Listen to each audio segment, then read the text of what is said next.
From KMUW Wichita, From Toronto, Ontario, and from Armilla, Spain, this is You're Saying It Wrong. Let's talk words.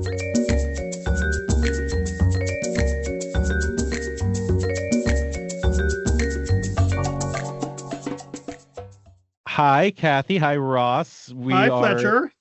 now in lovely autumn. Have things cooled down for the two of you? Ross, I don't need to hear from you. It's always cool there. Kathy. Ross is the coolest. It's down now just to the 80s, so it's very pleasant. I'm not wearing tank tops anymore. I'm just wearing t-shirts. This is huge. This is huge. Well, I'm going to pump in here because yesterday it was 80 degrees here.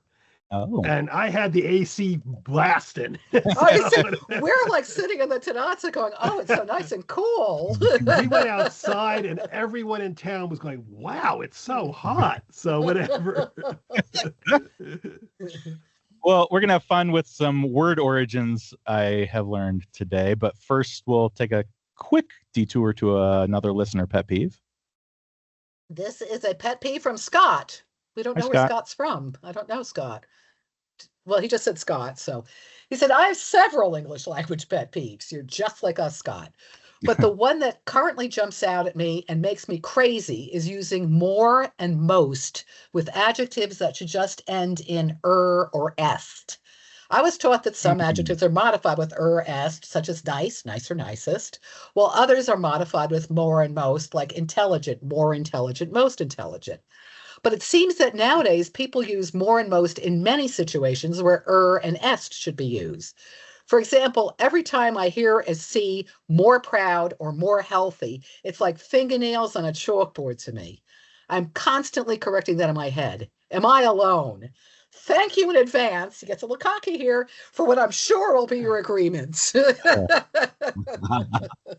And actually, we do agree. Yeah, I mean, the general rule, of course, is, I'm sure you know it, Fletcher, too, is you use ER, and est for one-syllable words.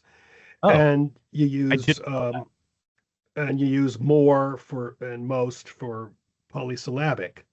But, of course, we're in English, and there are a lot of exceptions to the rule. For example, if the two-syllable word ends in Y, you can also add ER and est. I think most happy versus happiest. It's funny.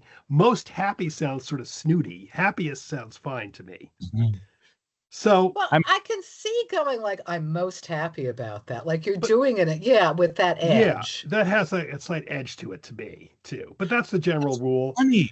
That's funny that you bring up happy specifically, and I know I'm going to take us off track just right away here, but I can see myself saying, like, I'm most happy when I'm sitting at a baseball game, and that's different a little bit from I'm happiest when I'm sitting at a baseball game.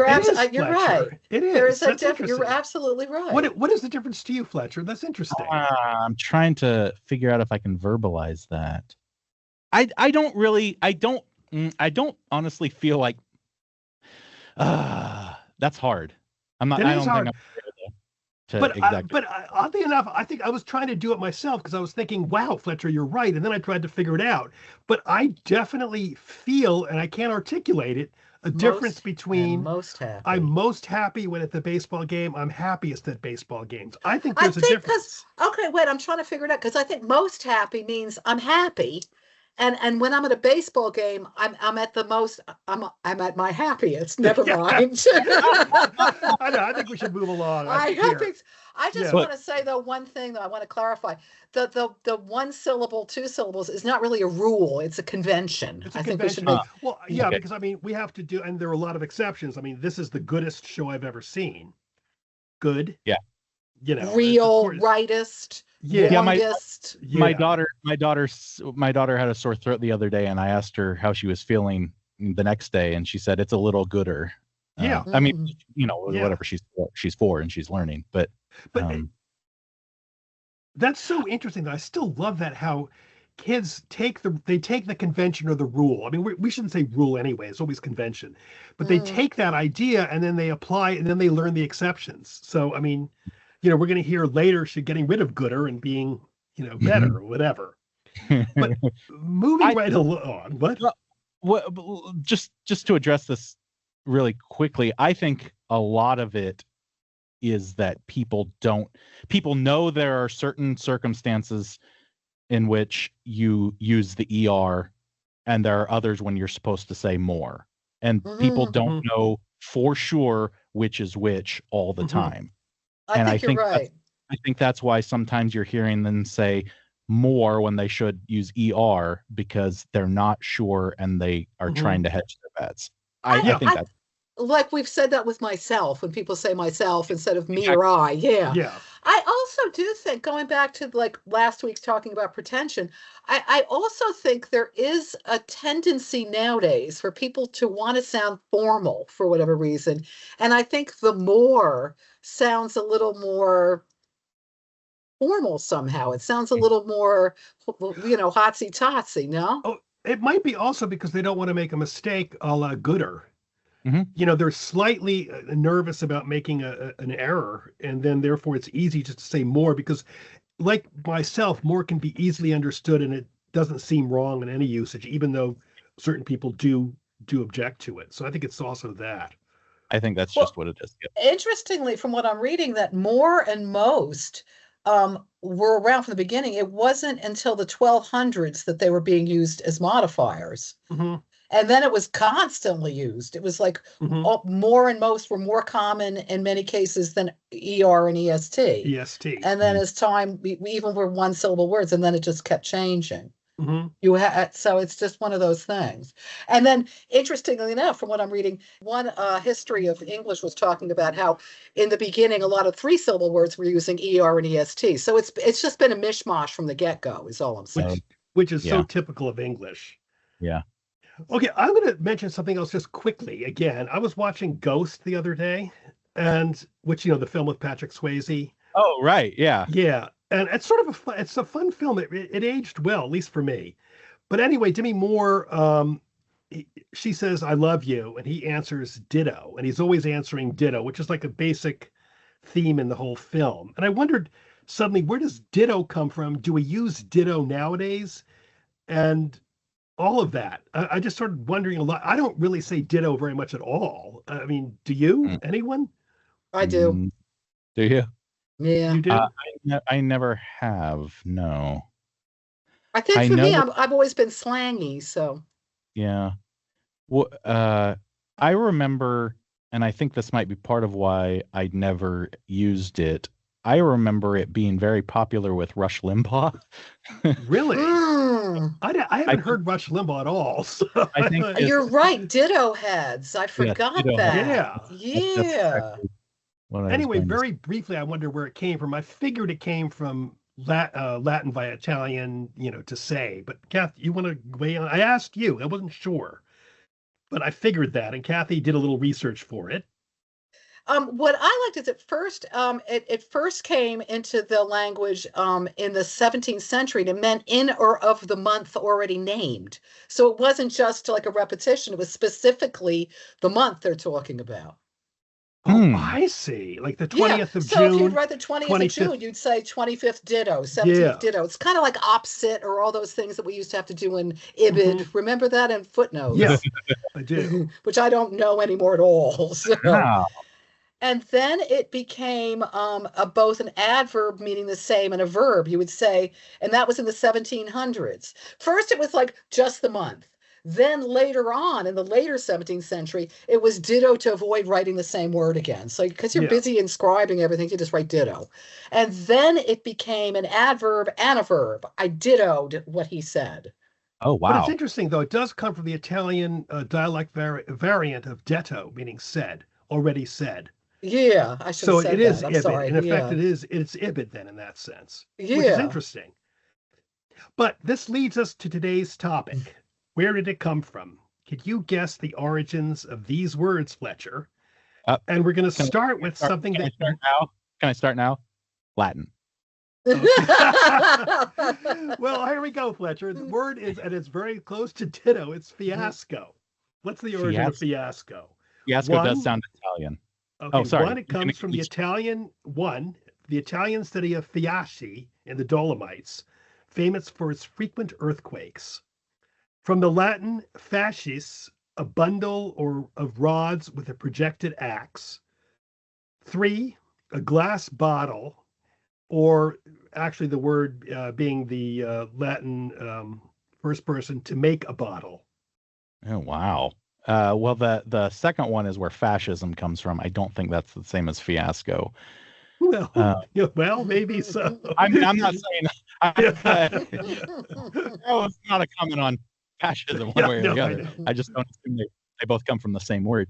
I also don't believe the one about the Italian city, although as you heard, I said Italian right away. So I guess I'll go with the glass bottle, but I'm not sure the connection here. Wow, that's really good, Fletcher. And apparently, this is a theory. No one's sure. But Venetian glassmakers, when they realized that a piece of glass that they were making had flaws, they would set aside the imperfect glass and turn it into an ordinary bottle. And they called that a fiasco. Oh. Isn't that cool? Yeah, it is. That's cute. Yeah. So it's like basically a blown up bottle. Boy, look at this lousy bottle. It's a fiasco. I know. It's a fiasco.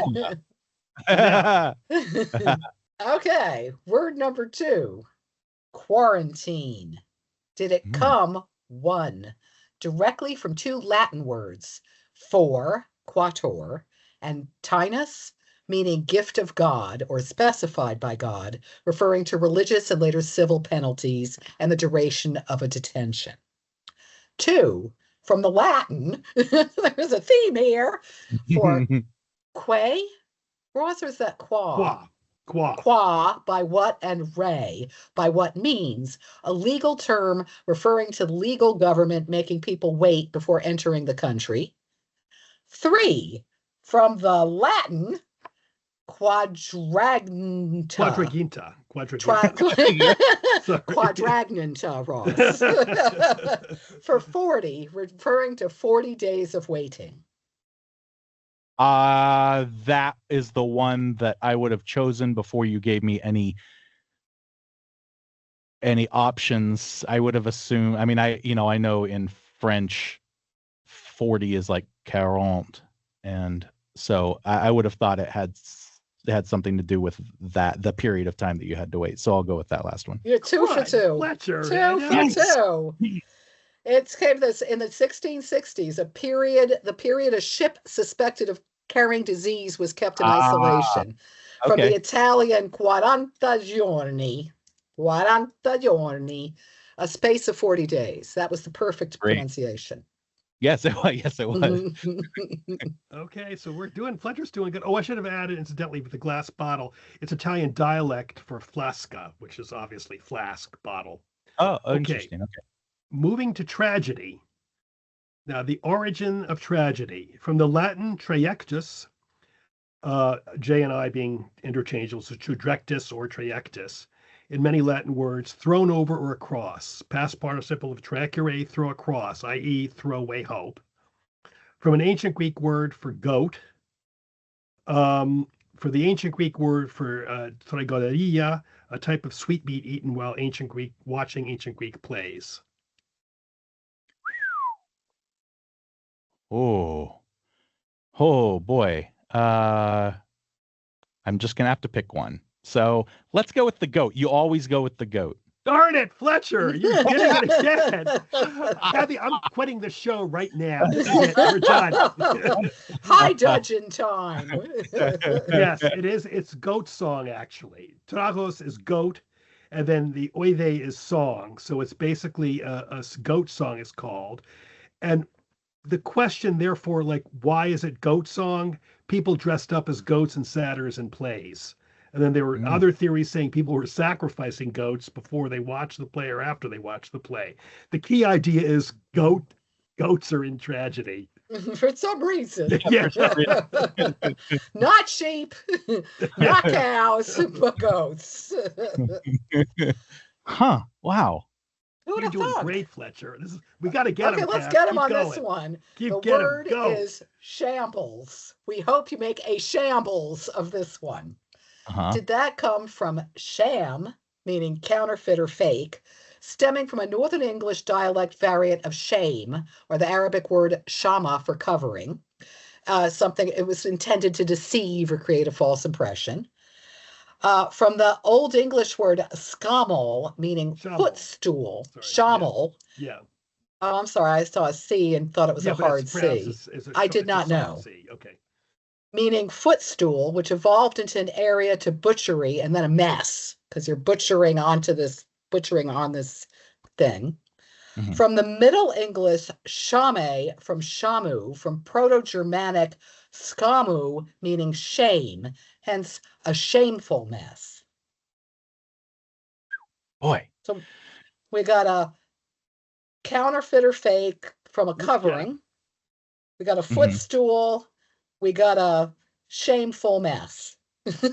Yes, we do. And my answer, I'm sure, will be a shameful mess. However, I don't think I'm going to choose a shameful mess. For some reason, when you said Arabic, it was really attractive to me, even though I don't really like the counterfeit or sham or scam thing. But I'm going to go with that one, with the covering. Got him. Good work, Ross. Thanks, it is Jack. from the footstool. Oh, okay. Well, actually, because it was a figurative footstool, and it was Sure. it was the bench or a stall in a market on which goods were exposed for sale, and then they were like, so it's a meat or a fish market. So it was the.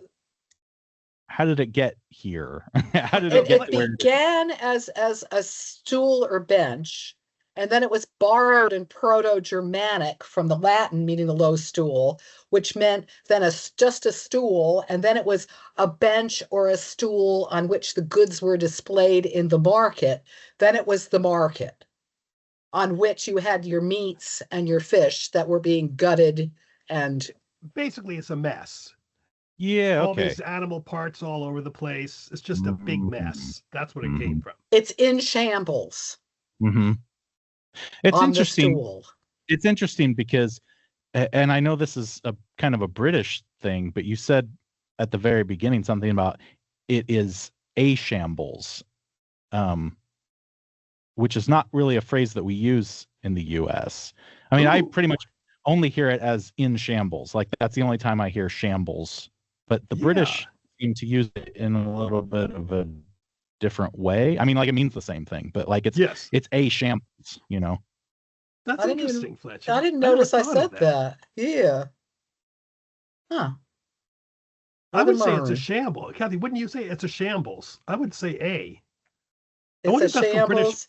Yeah, I wonder if it's from British books we read as kids. Because I would say in definitely shambles. I think I would say I would say it's in a shambles. Actually, I think. Well, again, right? In a shambles. Yeah. In a shambles. Which is not really what if we use the word shambles in the U.S. At least when I ever hear it. And I'm not representative of the entire U.S., but whatever. I only hear in shambles.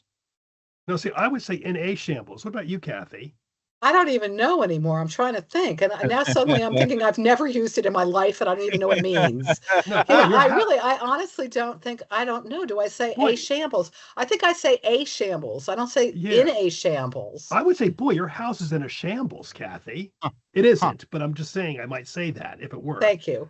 Yes. Parts of it are, Ross. But we don't discuss that. Okay, this is another word. In a shambles. Yeah, I think I say in a shambles. Yeah. You don't say in shambles, you say in a shambles, don't you? Yeah. Interesting. Now, this is another word we're going to do. Kathy says endive. Endive, I say. Kathy says endive, apparently. I do. Okay, the origin of the vegetable. Or the word for the vegetable. From the 1200s, diwen, to descend or plunge headfirst into water. From a merger of the Old English duvan, to dive, duck, or sink. And then, or defan, to dip, submerge, i.e. it's a vegetable grown in wet soil. From the ancient Egyptian town of Tibi, where endives were grown in the wet soil of the Nile. From the Latin en, meaning in, and divus, and the V, but pronounced divus, meaning divine figure, referring to the religious significance of the vegetable as used to accompany charred meat from sacrificial animals. 1, descend or plunge. 2, Tibia town. 3, in a divine figure. So here's my thought process. The most attractive like definition is the one about descending or plunging, but I always assumed it was from French, and the easiest way to get to French is through Latin, and so I'll go with the Latin one, even though the definition is not very interesting to me as far as the answer goes. Well, Fletcher, your logic, which is usually impeccable, in this case wasn't. It comes apparently, no we one's got two sure. in a row, Ross. Two in a row. I know, we got it, Kat. It apparently comes from believe it or not, the ancient Egyptian town of Tibi. Oh, okay. Where they were grown in the wet soil. Wrong. I know, it does. That one, I loved when we found that. I just loved that definition because I thought, it just sounds completely fake to me too. But apparently it's an ancient Egyptian word. And that came into the French. Probably my gut feeling would be when Napoleon took it over, when he conquered Egypt. I don't know. Ross, can you explain though how we got endive or endive from Tibi? Yeah, that's what I don't know. Kathy, why don't you do that?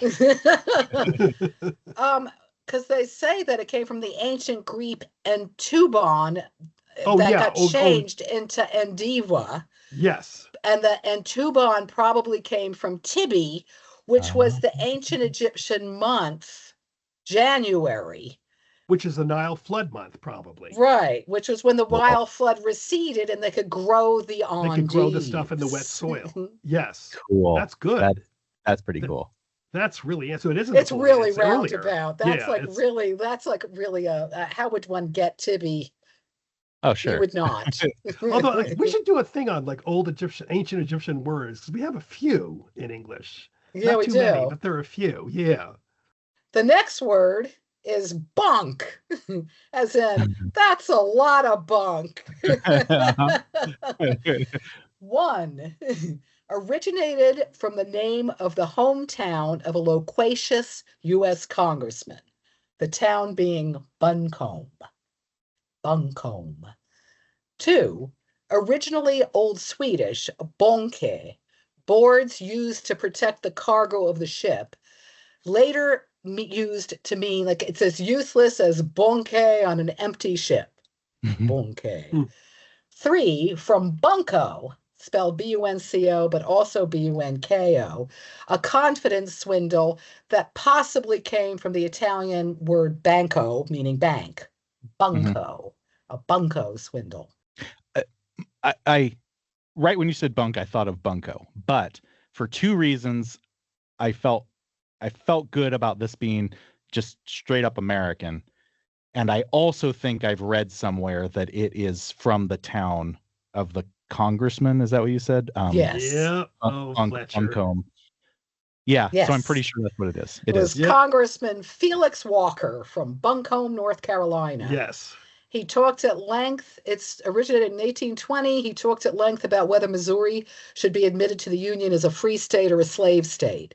So politicians adopted the phrase talking from Buncombe.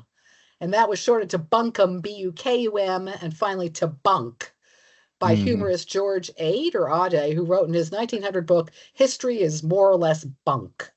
I like that. I do too. I'm upset that Fletcher didn't get. I really was proud of these, Catherine, these 2 derivations. Oh, they weren't bad at all. They weren't bad at all.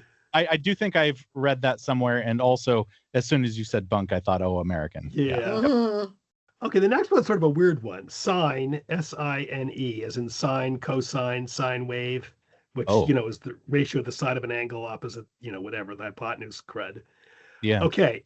Sine comes from the Latin sinus or sinus, fold, which also came into English as the sinuses in our head.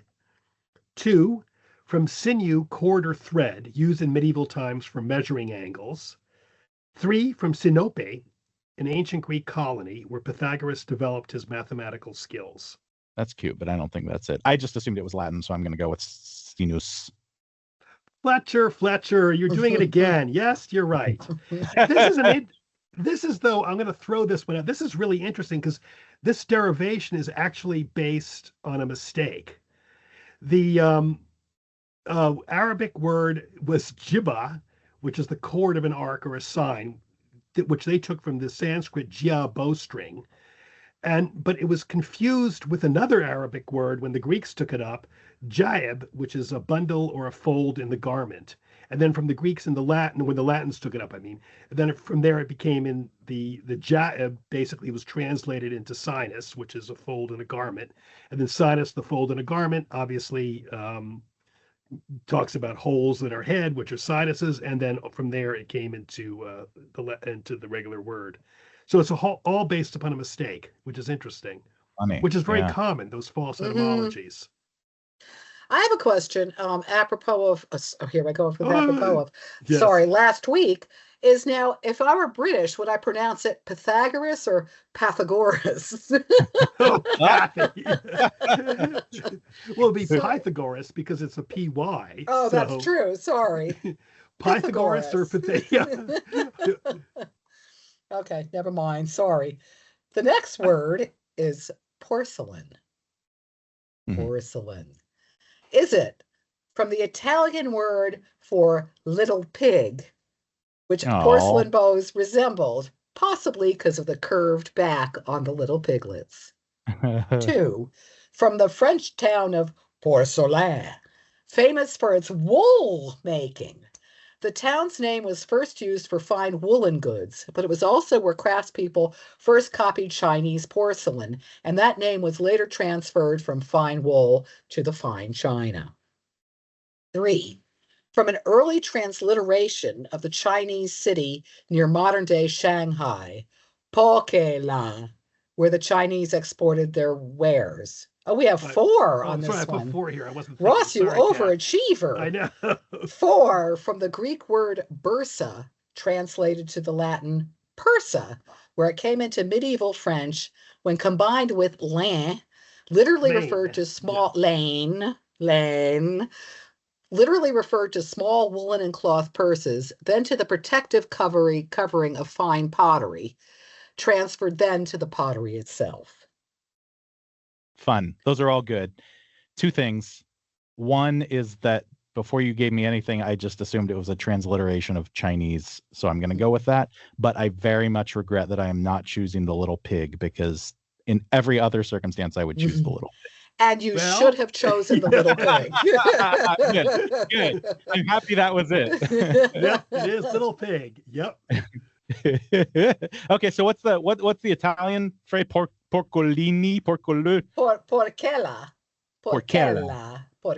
a young sow, feminine of the Latin porcellos, young pig. Yeah, because we have porchetta. Randy makes a nice porchetta, which is a pork grilled pork thing.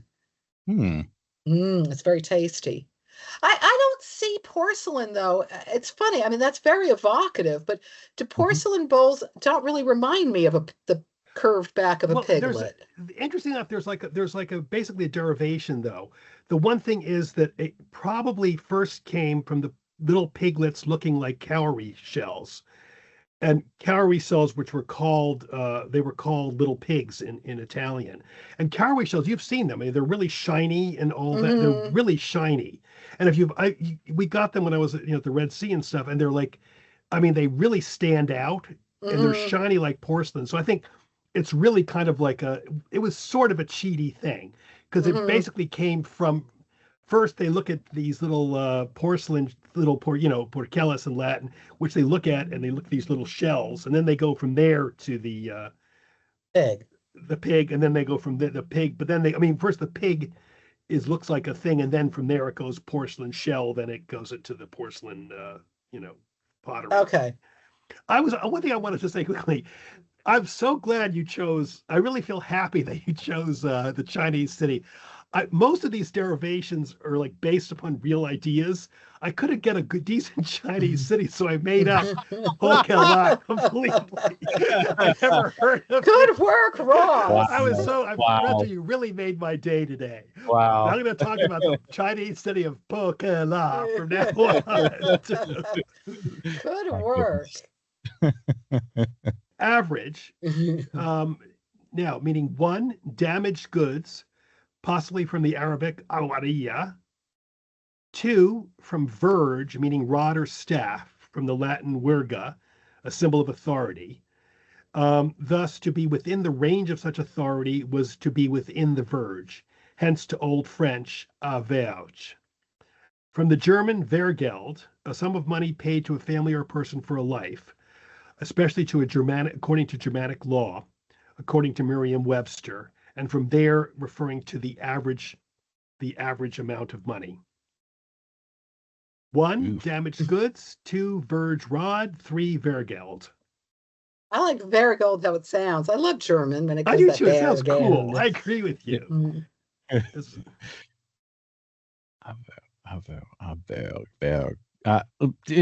The Latin into the French. Oh, No, Fletcher. Fletcher, No, Fletcher, what? we're hitting you. And you're here. usually far above average. Yeah. This is an interesting one again. How the Arabic, it actually came from the Arabic, and the Arabic basically it started out as a small charge over freight costs payable for financial damages. Then from there it came into the French avarie, damage to a ship, then Italian avaria, and then from there Spanish avaria, and then it came into the Romance languages. And it says, quote, the OED, few words have received more etymological investigation. And they say, thus, when the safety of a ship in distress, any destruction of property is incurred, either by cutting away the mast, etc., it is basically a proportionate value should be paid.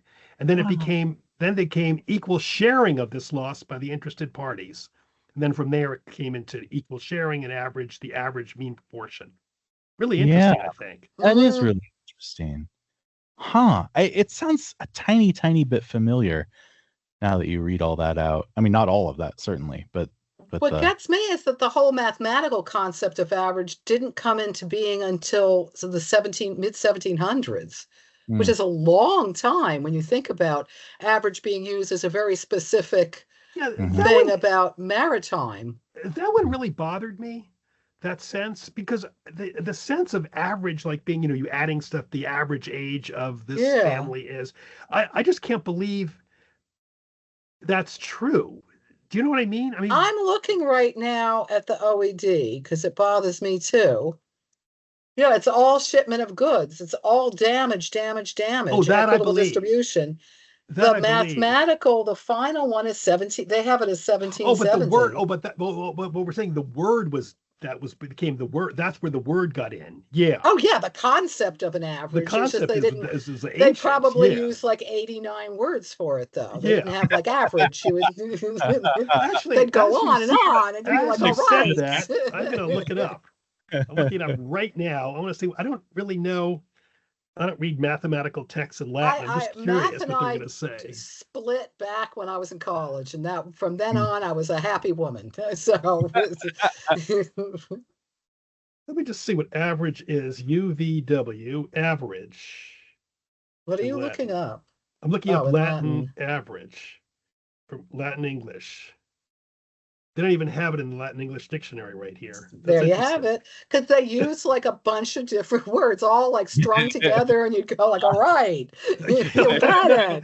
But I mean, like, what are you doing when like you're, like you're building the Colosseum and the guy goes, how much are you spending for these bricks?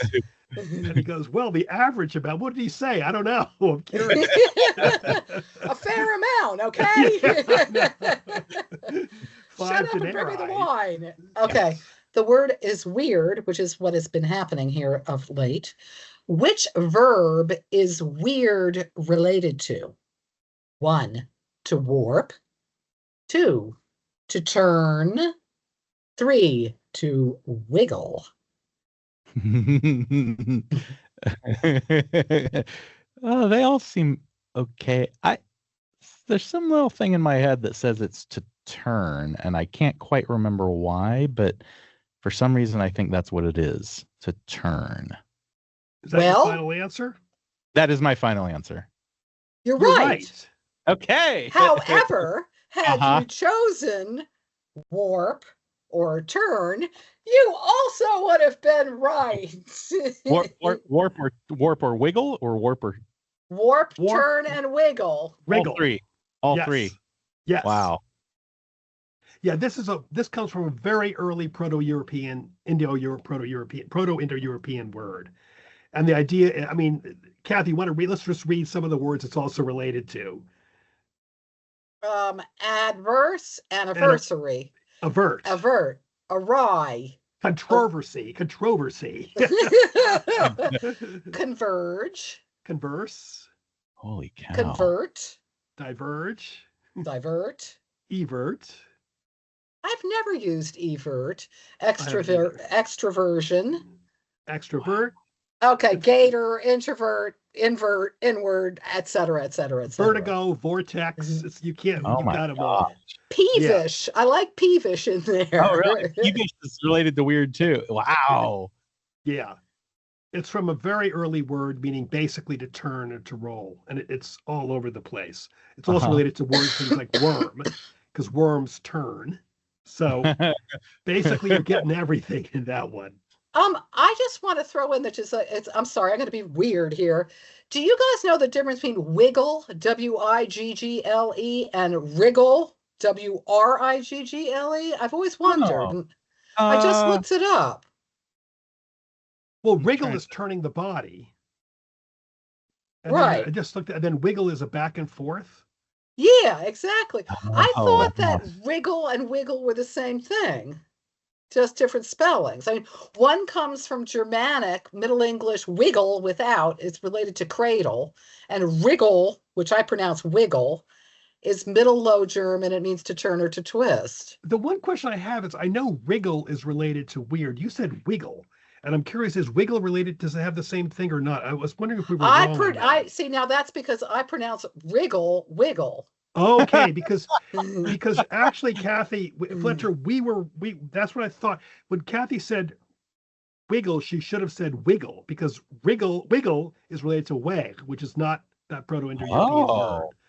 So Fletcher, this is how etymologies get fuzzy and muddy, you guys, is somebody pronounces something wrong and then tells everybody. That would be me. No, I never said wriggle. Wriggle sounds very wrong. I always thought wriggle was wiggle with an R. This is really fascinating, Kathy, because I mean, literally when we did it, I wrote down wriggle, and then Kathy said wiggle. I was like, wriggle, not wiggle. No, I know, because I thought, it's got the R, but it's still pronounced wiggle. Well, when we were kids, remember the game Uncle Wiggly, I always said, but it had an R in it. Wrigley's, but I do say Wrigley's spearmint gum. Interesting. But it was Uncle Wiggly. It was Uncle Wrigley, wasn't it?